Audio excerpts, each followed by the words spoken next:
First, I'm applying red face paint from the Maron Paradise palette. For the scar, I'm making 4 lines down my cheek.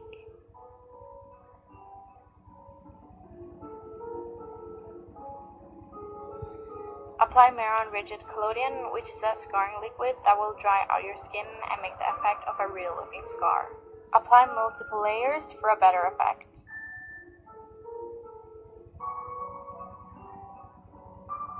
I'm going to repeat all the steps, but this time on my lip.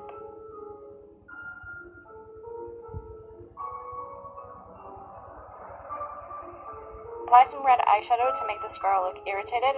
Use any red eyeshadow, but here I'm using the BH Cosmetics Take Me to Brazil palette. I'm going in with Maron Blood Gel and applying it into the scars.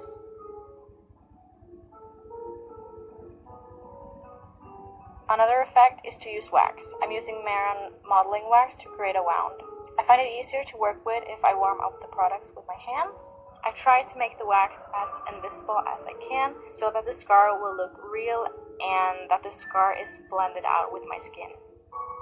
The wax can be difficult to work with. It can become very sticky, so I dip my hands in water or oil to make it less sticky to work with. And apply your regular foundation to make the wax even more invisible. Use a sharp tool. I'm using a tweezer to open up the wax. And yes, it looks like I have a vagina on my forehead, but we will fix that later on. I mixed red and brown face paint from the Maron Paradise palette to make this deep red color inside the wound. And again, use red eyeshadow to make the wound look irritated.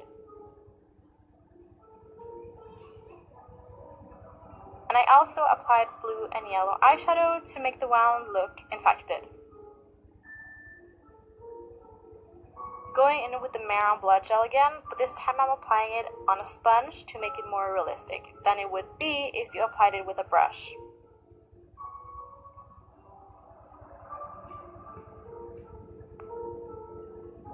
Last but not least, I applied Vaseline on top of my eyelids. Don't know why I did it, but I did.